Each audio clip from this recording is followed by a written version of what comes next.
ইনশাআল্লাহ ফেরার ইঙ্গিত, সলমনের জায়গায় শাহরুখকে ভাবছেন ভনসালী। বহুদিন ধরেই আলোচনার কেন্দ্রবিন্দুতে রয়েছে সঞ্জয় লীলা ভনসালীর বহুল প্রতীক্ষিত ছবি ইনশাআল্লাহ।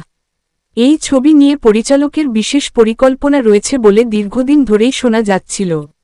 প্রথম থেকেই গুঞ্জন ছিল, এই ছবিতে মুখ্য চরিত্রে দেখা যাবে বলিউডের দুই বড় তারকা আলিয়া ভট্ট ও সলমন খানকে। এই জুটি বড় পর্দায় প্রথমবার একসঙ্গে কাজ করবেন, এমন খবরে উত্তেজনা ছড়িয়েছিল দর্শক মহলে। কিন্তু হঠাৎ করেই থমকে যায় সব কাজ।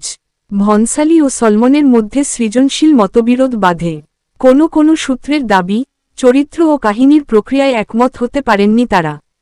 ফলে কাজ বন্ধ হয়ে যায় এবং শেষ পর্যন্ত স্থগিত ঘোষণা করা হয় ইনশাআল্লাহ।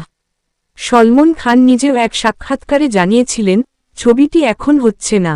এতে ভক্তদের মনে নেমে আসে হতাশা। তবে সাম্প্রতিক তথ্য বলছে, ফের নতুন করে ইনশাআল্লাহ ভাবতে শুরু করেছেন সঞ্জয় লীলা ভনসালী।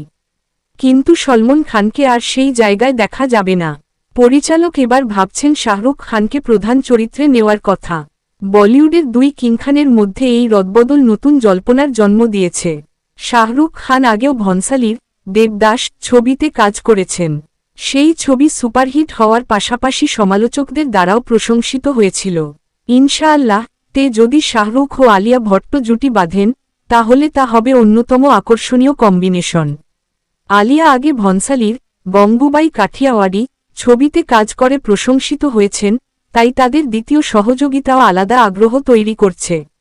তবে এখন পর্যন্ত ছবির বিষয়বস্তু বা গল্পের ব্যাপারে পর্দা ফেলেননি পরিচালক।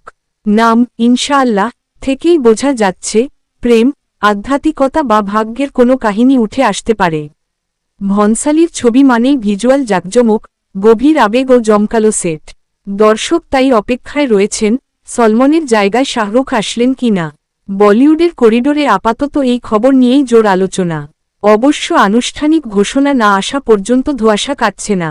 ইনশাআল্লাহ নতুন রূপে ফিরছে কি না সেটা সময়ই বলে দেবে। কিন্তু এটা নিশ্চিত, ভনসালী যে ছবিই বানান, সেটা আলোচনা এড়ায় না।